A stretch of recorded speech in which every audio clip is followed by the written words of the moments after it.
Hi friends. The end is near.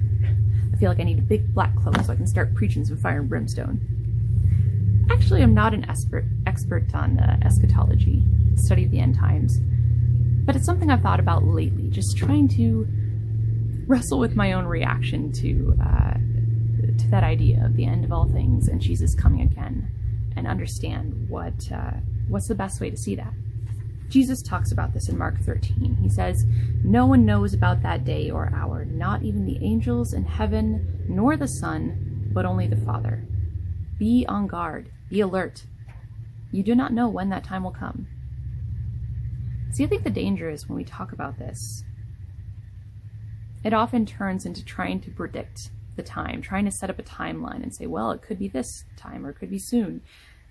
That's the very thing Jesus said we can't do. We don't know the day or the hour. And the warning signs are not meant for us to try to figure it out. So, especially people who've lived a while, I think will tend to say, oh, but things are worse than they've ever been, so we're closer than ever. That might be very true. But also, we don't know how much worse things could yet get. Or to put it positively, we don't know how much more patient God might yet be with humanity, what times of reprieve or gracious intervention you might yet have planned before the end. But that's the point. We don't know. What is ours, what we ought to do with that, is to be ready. To let these signs point us to the imminence of Christ's return, to make real to us the fact that Jesus is coming again. So we can err kind of on two sides of this, and I don't think it's right to say, see how bad the world is getting? We better hunker down, load our guns, because Jesus is coming any day now. Well, yes, but we don't know when any day is.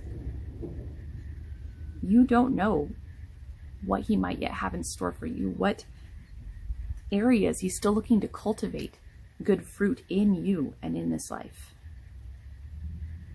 On the other hand, I don't think it's right to treat that as a far-off thing, to say, oh, the world's not that bad, we just need to fix it, or we need to work to make the world a better place.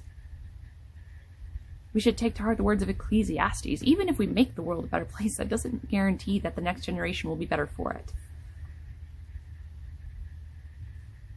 And besides that, it's kind of a pointless aim, knowing that we cannot make earth, heaven, into heaven. The world never has and never will progress in that direction. Scripture's clear. Apart from God's merciful intervention in the lives of those who are being saved, the world is hellbound. And all that we see now will pass away. Now that's what's a little scary to think about. All that we know and see here, ending, passing away. I think it's just a very human fear of the unknown. It's taken an effort sometimes to remind myself this is something to look forward to. We're really talking about the end of all turmoil, sin, pain, fear. And we can trust that God, who made all things for good, who gives every good gift, he's not starting from scratch. He's making a new heaven and earth. He's redeeming and renewing. And somehow, in the way we live now, in what we pursue now, we're participating in the building of his kingdom. So it does matter what we do, what we learn, what we know, what we say. We have the ability now to store up treasures in heaven that are untouched by any threat of decay. 1 Corinthians 13 says, faith, hope, and love remain, even when knowledge passes away.